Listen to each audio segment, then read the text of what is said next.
ไปหันบ่ไปหันเลยบ่ฮะให้โอ้ยสบายดีเด้อโอ้ยกดไม้ก่อนบ่จิตงามคักบ่ได้ห้องบ่ห้องก็อย่าบ่ให้เดี๋ยวนึงติส่วนไหนก็ลุยบ่มันก็โหดเกินพอดมันที่ตกก็ไม่ตกเลยคนตกก็ที่มีแหงก็ได้นะ1 2 3 4บอยคนน้องดีเลยเกมจะว่าหรือนี่โอ้ยจุดว่าอยู่40ได้มั้ยเนี่ย40วันนี้เราหอนกว่าวันนี่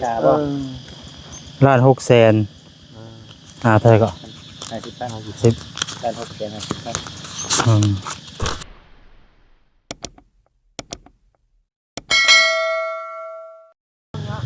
เพราะว่า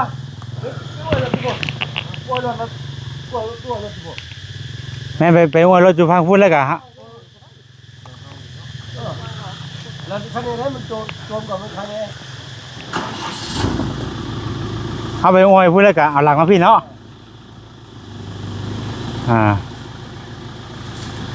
ไม่มาแล้วพี่น้องเนาะถือว่ารวดเร็วสร้างทั้งอ้ายเพิ่นสร้างให้พี่น้องแล้วก็จวดจ้าดเลยครับผม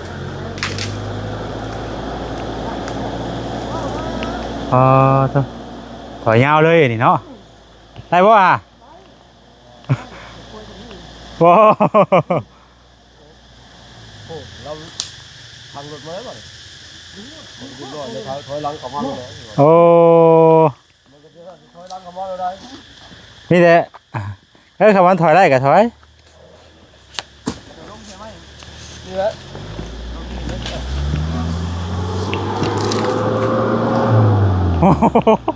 จวดเท่ดิเนาะว้าโหดเกินสตาร์ทมากดิ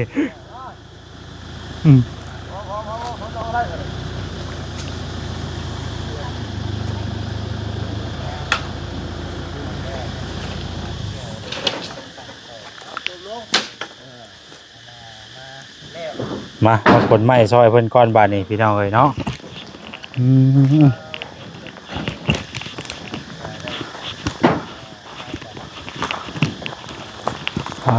ถูกไม่มีแต่เสร็จงามๆเนาะไอ้เนาะโอ้คักเจ้าเลยว่ามาเป็นสร้างเลยขายเยอะนะสร้างมาเอาเธอเสร็จเอาไปเลยไปหันบ่ไปหันเลยบ่ฮะให้โอ้ยสบายดีเด้อโอ้ยกดไม้ก่อนบ่จิตงามคักบ่ได้ห้องบ่ห้องก็อย่าบ่ให้เดี๋ยวนึงติส่วนไหนก็ลุยบ่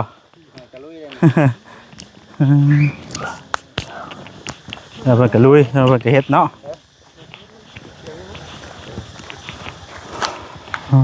จ้ะยาวตัวนึงเสร็จเสาเพิ่นว่ามืออื่นบ่มืออื่นเสามืออื่นจะลงช้าแล้วบ่เสร็จจะลงช้ามื้อนี้ว่าบ้านเฮาคือฮ้อนๆเลยพี่น้องเอ้ย40พุ่นบ่จ๊ะ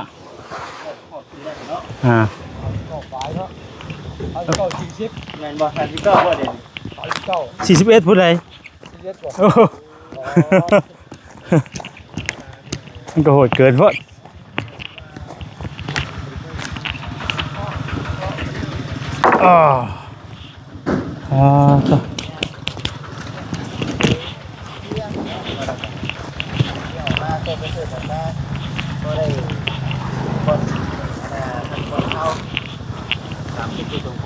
ผู้ใหญ่เพิ่นพี่น้องเด้อแม่นเพราะว่าอย่าให้กล้องมาพอได้มองนั่งเด้บ่จิตพอได้มันก็ใครแน่นะมันก็บ่ฮ้อนปานใดเนาะบ่สมัครเลยไม่น่าซิบได้หั่นเนาะน่าซิบตึ อึ๊บว้าวเถอะ เด็กเนาะ คัก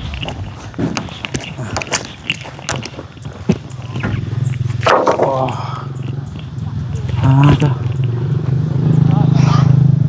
ฮ้อนรวมบนไหน17ตัวป่ะ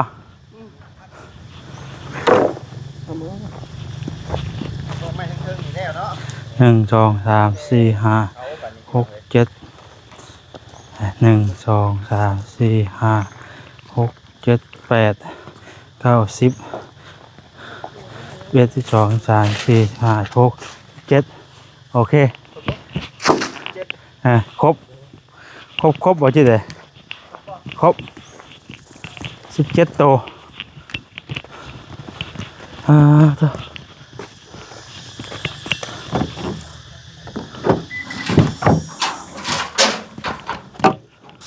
ห่อนเกินไปพี่น้องเอ้ย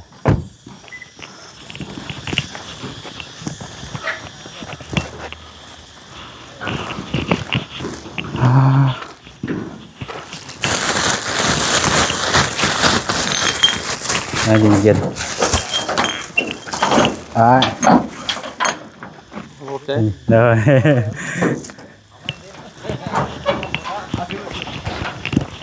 ไอ้นั่นบินที่ว่าไอ้เขียนเมื่อนั้นน่ะล่วงเสาวันป่ะล่วงเสาวันป่ะตัวนั้นน่ะ รวมหมดเลย ตัวนั้นล่วงเสาวันเล่นป่ะรวมหมดทุกอย่างยังบ่รวมบ่ แต่ข้าสร้าง มีแต่สังกะสี เอากับสีกับข้าสร้าง มันยังบ่ได้บ่แต่เนาะคนแนวเลยเนาะยังแดง ห่อนแท้ กับอีร้อยตัวใด รสชาติจากอันเดียวกัน โอ้ทิ้งเลยมันกระโดดดิมันมีตัวกระโดดผมก็น่ะมันสักกระยองก็เอ็มร้อยบ่ได้มีฮูบอย่างเนาะเอ็มร้อยบ่ได้ฮูบอย่างไรวันนี้เราผูกเลยกระโดดชนกันเนาะ สร้างคนจะมือเล่น ตัวเท่านี้ โอ้ ตัวนั้นบ่เซ็นว่ามาฮอดแล้ว เอาโทรปุ๊บได้ปั๊บเลยบ่ ตัวปุ๊บได้ปั๊บแล้วคะแนนเพิ่นตีตับเรียบร้อยมีแต่ มี มีแต่เขตเป็นตัวออกมาซื่อ มีแต่ว่าเฮาออกมาเป็นตัว ๆ เลยมีแต่ว่ามื้ออื่นก็เสามาเนาะเสากับสังกะสี สังกะสี จักแผ่นก็12แผ่น 12แผ่นบ่ 12ฟุต12แผ่นนะ โอ้มื้อนี่คือสังกะสีกับอันเสาเรียกตะปูพร้อมเด้อ ตะปูเฮาหาซื้อเอาก็ได้ เอาเขาว่าสร้างเพิ่นเลยก็ได้ เอาตัวหันเวียดในบ้านก็ได้แก๊ส190นึงเขาบ่เอาแก๊สดอก มันก็บ่หลายแล้ววะเนาะว่าจะโลนึงนี่ก็โลนึงก็ยังโลนึงก็เหลือเพื่อแล้วเนี่ย บ่พอได้ พอ2โลใช่จ้ะ ตะปู8นึง แต่ว่าเล็กตะปูตอกนะเพราะว่าเรื่องเล็กตะปูเด้มันต้องเอารวมกันได้ทั้งตะปู10ตะปู8ตะปูมุ้ง3อย่างละ2โลพอบ่ ที่อย่างละ2โลน่าจะพออยู่ อย่างละ2โลเนาะก็ต้องมาพร้อมเลย เงินนี่ได้ใดก็ไอ้เฮาจ่ายได้บ่หรือว่าได้ใด ไม่จ่าย ตัวไม้นี่ ตัวไม้จ่ายเลยก็ได้ เท่าใดนี่ ถามอยู่แล้ว ไอ้เท่าใดไม้นี่1,650,000อ๋อโอเค1,650,000เนาะ1,650,000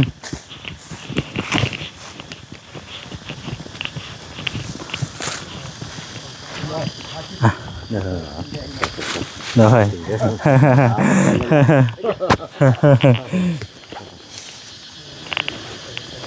1,650,000พี่น้องเนาะ เห็นเนาะเห็นคักกะดิอย่างนี้ พอนอะไรเลยมันต้องตามมือละคนมาที่ตกก็มาตกเลยคนตกก็ที่มีแหงก็ได้นะ 1 2 3 4 บ่คอยน้องมีแฮมจะว่าหรือนี่โอ้ยจนว่าอยู่40ได้มื้อนี่40มื้อนี้เราฮอดกว่านี่บ่1,600,000เท่าไหร่ก็ 50 การทดแทนครับ 1 2 3 4 1 2 3 4 5 6 50,000เนาะ1 2 3 4 6 ใจขอบใจ โดยพี่น้องเอ้ยจ้ะอากาศมัน เด้อ เอา เด้อเด้อลุงเด้อขอบใจเหมือน เข้าใจละลายเด้อเข้าใจละลาย เข้าใจคือกันเข้าใจคือกันโดยโอ้5ครับนาแล้วก็โอ้5นำมาได้เข้าใจบาทให้ เข้าใจให้เข้าใจละลายพี่น้องถือว่ารวดเร็วเนาะเพิ่นมาเนาะสร้างปุ๊บเพิ่นก็มาตรวจมาโลดพี่น้องเอ้ยมีแต่มือนี่แม่นเสากับสังกะสีเนาะจังมาบ่พร้อมกันแม่น พร้อมกันเลยนี่ สมมุติเพิ่นมาสิสุกเพิ่นมาตอนเช้าก็สิบ่ควบคุมเลย อ๋อ เพิ่นว่าโอ้ต้นสวยก็ บ่ได้ก็คือสาวมานี่มันเฮ็ดเลยนะบ่ได้ก็เนาะคือว่ามาตอนเช้าก็เฮามาเฮ็ดเริ่มเฮ็ดเลยพูดเลยแต่ว่าเงินโตนั่นก็ผู้ใดเนาะเดี๋ยวสามารถได้บ่แทนสิเข้ามามื้อเด้อ สามารถกว่านี้นะ สามารถเอาแต่บ่แทนสิจ่ายพี่น้องเอ้ยเนาะสิจ่ายเป็นตอนไปคือกินนี่ก็จ่ายได้ค่าไม้ไปแล้ว1,650,000เนาะพี่น้องเอ้ยเอาจังไดก็ขอบใจทั้งอ้ายเพิ่นหลายๆที่เพิ่นว่าทั้งอ้ายเพิ่นก็ถือว่าเต้นแล่นเรื่องไม้เรื่องตอกมาให้เนาะ ทั้งอ้ายเพิ่นก็ได้พี่น้องเอ้ยดีมุกดีใจนำประตูต้นยางและบัดนี้เนาะสิได้มองอยู่มองเช้าอันเพิ่มเติมอีกแล้ว นั่งกินข้าวอีกก็ได้ โดยกี่ว่าสิเป็นเสาไม้สุดท้ายได้เสาปูน เสาปูนบัดนี้เสาปูนด้วยมันจังบ่มีแนวกัดเนาะ จังบ่มีแนวกัด เสาละ300,000อะไรวะ ตามเสาก็900,000เนาะ900,000นี่ตะปูนี่มันสิประมาณเท่าไหร่วะ กระปูกา มีแต่เอาก่อนเด้อเดี๋ยวเพิ่นเท่าไหร่มาบอกว่าแทนเด้อ โดยบ่เป็น เบิดแต่เฮาจ่ายพร้อมกันเลยสินะจังได๋ก็สิทั้งไงเพิ่นเอามาอยู่แล้วเนาะเดี๋ยวเฮาจ่ายพร้อมกันกับเสาค่าสังกะสีเด้อสังกะสีมันจะแพงเท่าไหร่วะ60บ่60 12ฟุต อ๋อ60 เพิ่นว่าไร่ฟุตนึง5,000เหมือนเนาะตามของร้าน เป็น60อายุมันยาวเด้แต่ว่าแต่ขนาดตัวประมาณ10ฟุตยังตกอยู่50ปลายบ่10ฟุต10ฟุต9ฟุตนี่เนาะประมาณนั้นแหละธรรมดาอยู่ตัวน่ะตัวทำหัวคิดไร่ฟุตนึง5,000ว่า5,000เก่า12ฟุตก็ตกอยู่แค่60,000โอเคเพิ่นเดี๋ยวมื้ออื่นมาใช้คำว่าก็จังสิจ่ายค่าเสากับค่าสังกะสีสีน้ำกันบินให้เสร็จเดียวเลยพี่น้องเอ้ยเนาะจังได๋ก็ขอบใจหลายๆได้เด้อที่ว่าเต้นเล่นเรื่องนี้ให้อะไรพี่น้องเอ้ยเนาะ ขอบใจทั้งอ้ายเพิ่นหลายมีแต่ถ้ารอเพิ่นบัดเพิ่นเฮ็ดเนาะถ้าว่าเฮ็ดก็สิบ่ล้นเนาะว่าเครื่องครบเนาะคือสิไวอยู่พี่น้องเอ้ยเพราะว่ามันก็เฮาเฮ็ดมีแต่ตั้งขึ้นแล้วก็เฮ็ดมุงแล้วก็แล้วสินะประมาณนั้นแหละพี่น้องเอ้ยเอามีได้สิไปบอกทางเงินไปตู้เพิ่นก่อนเนาะครับเดี๋ยวหัวจิตพี่น้องเอ้ยเนาะไปพี่น้องเอ้ยโธ่เห็นอะไรประตูดีใจว่าเห็นไหมนี่ดีใจเลยก็เธอบอกมาพอได้นั่งสิได้นี่เนาะมันก็สิห่มชนกันเลยบาดนี่แสดงว่าบ่เล่นเลยบาดนี่เนาะเอ้าห่มตัวนี้ก็ห่มเลยเด้นี่อยู่หั่นก็สิมีห่มอีกบาดนี่ถือว่าห่มห่มตลอดเลยบาดนี่มันสบายบาดย่ำเดือน9เดือน10พันย่ำนี่ห่มครับก็ถือว่าบาดเดือน9เดือน10มันสิสบายกินข้าวกินน้ำมันบ่หัวใส่ก็ได้นั่งกินข้าวสบายอันนี้โอ้โหจุดเทิงมันก็คือว่าอะไรเนาะบัดคนโตแห้งมันพาเข้าไปปุ๊บพาเขาเล่นพาเขาเล่นมันพาได้ไม่พาทางนี้มาถึงส่วนทางนี้ก็ได้กินมาตังพื้นหลังไฟหรือว่าได้ความสะดวกขึ้นกว่าเก่าเนาะพื้นหลังไฟก็สิง่ายบาดนี้พันน้ำหมกแกงมากับบาดนี้น้ำเคยท่วมบ่นี่ท่วมแล้วโอ้ดีตึกจิรุ่งแล้วบัดเนาะนั่งตึกจิรุ่งเลยจ้ะนั่งตึกจิรุ่งเลยหักมันคันมันบ่ลิ้นหลายก็ท่วมบ่เฮิงเขาเดียวถ้ามันลิ้นหลายก็2คืน3คืนน้ำฝนเป็น9เดือน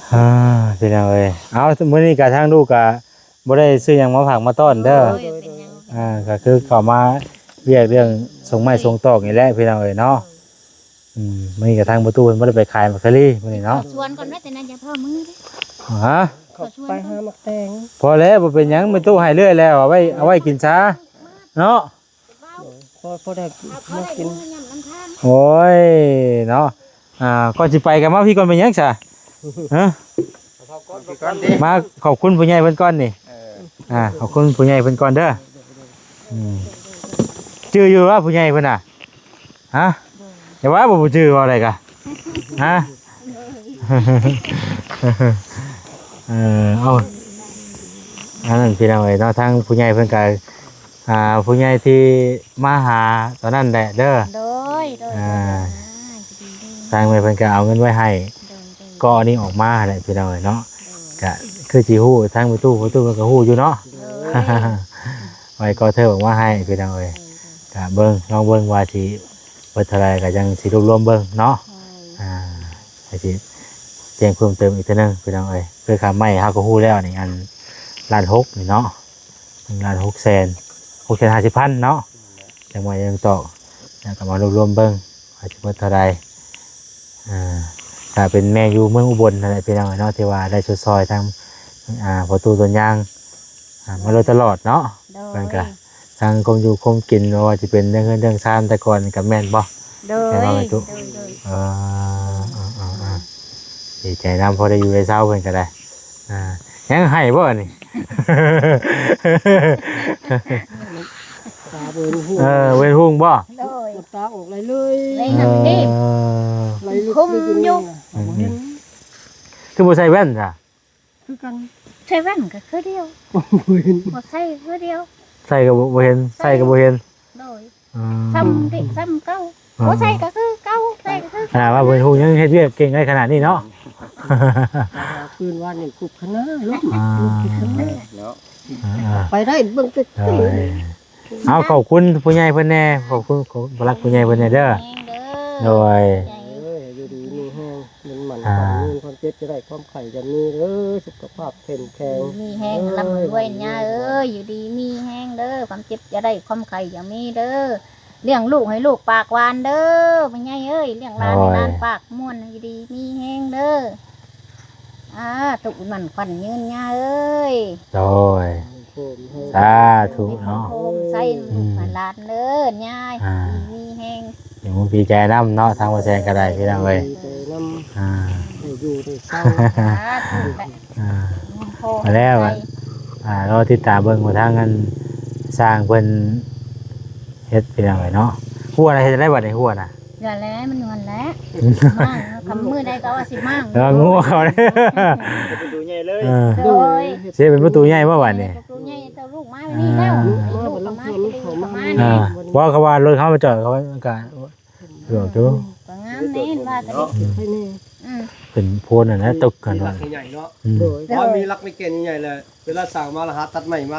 ต่างตีใส่เป็นผักไปเลย โดย ลากเสาลากมันน่ะเนาะ สองใส่สองผักอัน บาดอัดต่อกันเลย มันก็อาจง่ายเนาะ เปิดเปิดง่ายซื้อเป็นผักมาใส่ มีบ่ล่ะลากหัวใหญ่ๆ2ลาก นี่ล็อกไว้ ใหญ่ด้วย มีแต่พังไว้พังลักพังเสาลักมันไว้เนาะ2ลักรถน่ะนะพังไว้เป็น2ลักคือจังไดเนาะ ผมมามันเพื่อไปเจอกับขึ้นอยู่โพนผมก็ได้แล้ว ใช่จอดโฮมไปเลยมันก็โฮมตลอดอยู่ วันเศร้า ก็ได้วันอยู่วันเช้าก็นี้ลุงฮ้อนมาเด็กนั่นเป็นกระบอกทางยางเท่านั้นแหละ ป้าไว้วัด กองเพื่อนก็เขาไปจูดน้ำยุ่งยังมืด ไว้งัวกิน โดย มีงัวอยู่บ่มีงัวเลี้ยงอยู่บ่ มีแต่ไปเองนะ ปลูกบักซีเด้อซี่งัวเลี้ยงงัวไว้จักตัวหนึงฉันสิกินเนาะหักเมื่อยได้เลี้ยงงัวอันนี้ตัวหนึงบ่เมื่อยเลี้ยงตัวหนึง บ่เมื่อย เนาะ บ่เมื่อยอยากได้อยู่จะส่งตัวนี่มาเลี้ยง เอ้ามันหย่าลายหม่องไหนมันเวลาโลสัวน่ะก็ผูกไว้โอ้ยท้องเบ่งเร่ง ขนมบ่อยากได้แต่แม่ผัวอยากได้อยู่แม่บ่อยากได้ มันไปเลยเนาะ มันหมุนเก่งโพด มันไปบ่มีมันแทงเข้าบ่ได้อันนี้ใช้ผูกเข้า ว่าอากาศร้อนฝนก็ห้องอันนี้ ส แล้วไปเข้าสวนก็ได้บัดนี้ได้เนี่ย ครบหลาย แน่ นะ นอน เออ เข้าสวน อากาศร้อนหูยเตะก้มห้องอุบๆอยู่พี่น้องเอ้ย กินก่อน ครบหลายหลาย โอ้ยยังหาบ่ให้ไปย่าไปยังมื้อตู้ บ่ย่าแล้ว เกรงใจแล้วเอาน้ำลายเทื่อเด้ มันก็บ่งามแล้วเพื่อนได้ย่าเลย ให้มันออกมา สิไล่ ได้เนาะ โอ้ยเนาะจะไปยังให้กินเนาะบอกว่าย่าเพิ่นน่ะก็ ถ้าเราจะไปหาแต่งกันเพิ่นมันบ่เห็นห้องปานใด ไปช่วยกันบ่ โดยเขาทำให้หน่อยนึง อากาศมันร้อนซับเนาะหมักแตงเพิ่นยังมือพอได้เล่มอยู่พี่น้องเอ้ยเนาะแตงเพิ่นน่ะไปได้คุณไปได้ สองอันแต่เรายังแข็งแห้งเนาะแข็งแห้งดีสองตู้นี่พี่น้องเอ้ยอย่างเขาบ่ไว้สำหรับเนาะ มายามใดก็โอ้ยจะแม่นเนาะไม่ตู้เนาะให้กิน อยากให้กิน ยายกินบ่ ถ้าไปส่งแล้วบ่จักเข้าไป ขันมาชื่ออะไรได้โอกาสบ่ เด้อกันว่าที่ ได้โอกาสก็ให้บ่โอ้ยเนาะ อยากให้ ไม่ใช่มาเรื่อยได้มาเรื่อยได้บาดนี้ได้ มือก็ให้มือให้มันมีนั่นแหละ ก็บ่มีก็คือว่าได้ติ มีแล้วก็ เออ มีบ่มีแนวหนึงพอให้กินเขา อยู่กับโบนี่แหละ มันแต่งซุป แตงสุก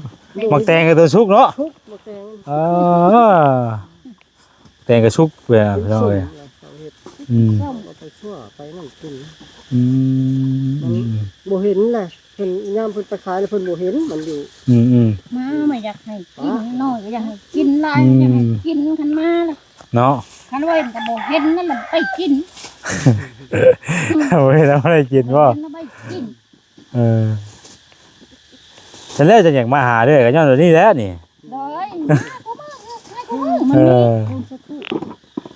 โอ้ยเนาะมีเลย ปลูกด้วย มันบ่มี บ่ได้กินเนาะ ยันแต่มันใหญ่บ่ทันนี่ก็ปลูกเลย2-3แถวแหละ ยันแต่ใหญ่บ่ทัน ปลูกซ่อนนะบ่ ด้วย เลย มักสลุมสลีก็มีไปแล้วไอ้บัดพุ่นน่ะเนาะ เบิด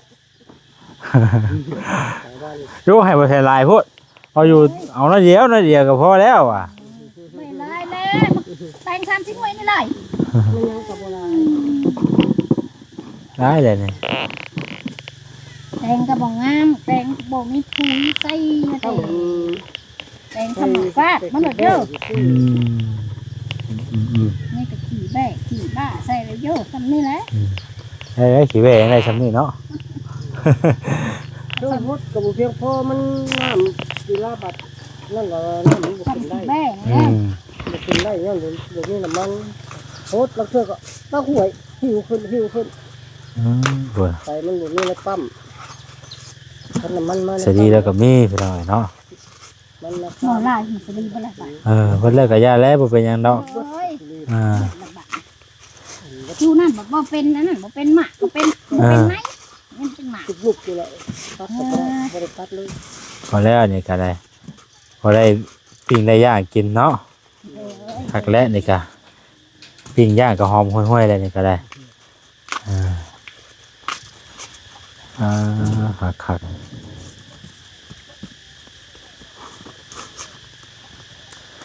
เมื่อนเพิ่นสร้างเพิ่นสิมาครับว่าคันคือว่าเพิ่นมาส่งเสากับเพิ่นก็สิเฮ็ดเลย เอาหมักชนิดนี่นะเอาไปตู้ปั่นกันเอาปั่นกันพูดหมาก2หมากก็ได้ให้ไล่ทุกคนพูดหมากพูดหมาก2หมากก็ได้บ่พอเลยมันเบิดบาททุก มันเบิดได้ดิมันเบิดได้ดิ มัน พูด3หมากกันดิอันนี้ ตามไหน อันได้พอได้อันปิ้งย่างกินก็แซ่บแล้วนี่ก็นี่เป็นเก่ามา3คนไปกินให้3ทุกเนาะโอ้ย จังแม่นเนาะ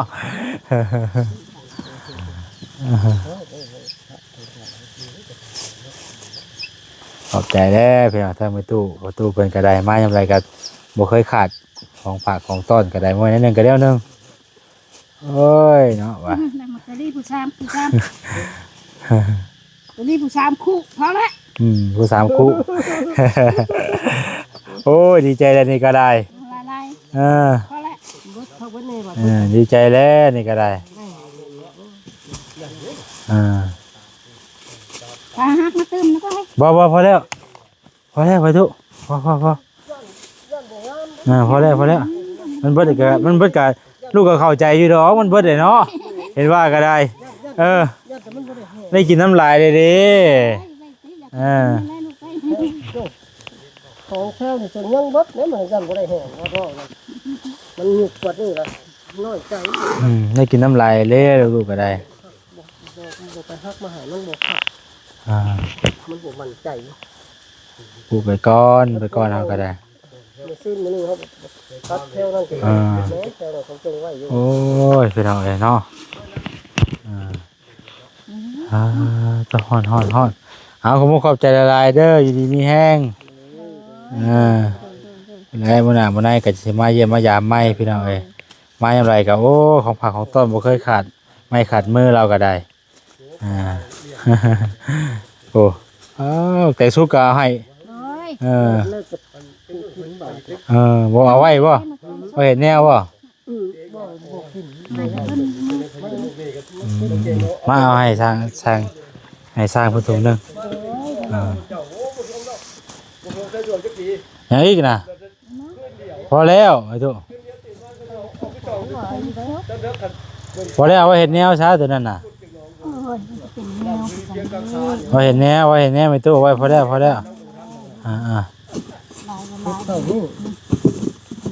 ่าเห็นแนวช้าพอแล้วมันเก็บเลิกเอาต้นนั้นบ่สิปลูกไม้ล่ะ ขอบใจละลายนี่มีแห้งแล้วทางประตูก็ได้แข็งแรง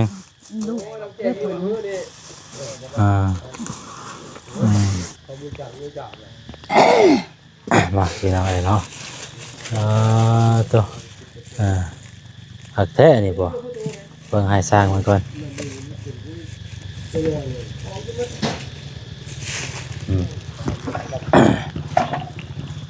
ฮายโอ้เด็กแมวหรือว่าสิออกบ่แดงนี่แมวบ่โดย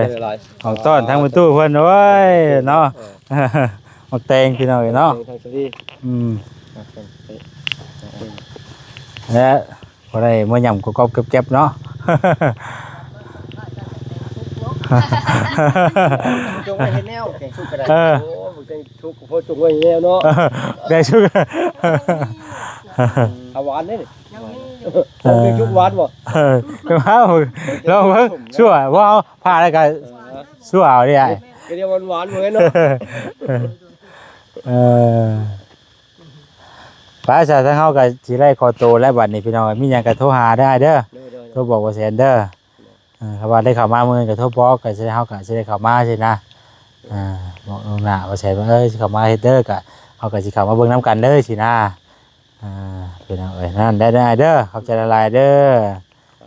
อยู่ดีมีแฮงเด้อเนาะ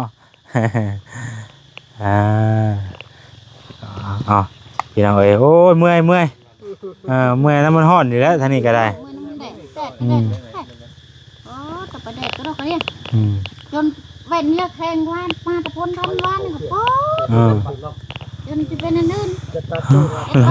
มันร้อนเดือเกินเนาะโอ้ยไปสบายดีไปค่ะขอตัวลาไปก่อนเด้อวันนี้เด้ออยู่ดีมีแห้งทุกคนเด้อโอ้ยโดยเอาเขามุกเข้าใจละลายพี่น้องทำประตูเพิ่นบรรยากาศสั่งไม้สั่งตอกมากกะเก่าอะไรเพิ่นกะหานะมาผ่านมาต้อนมันก็ได้ไปลาไปก่อนได้ก็น้อยเดียวลูกเอ้ยไป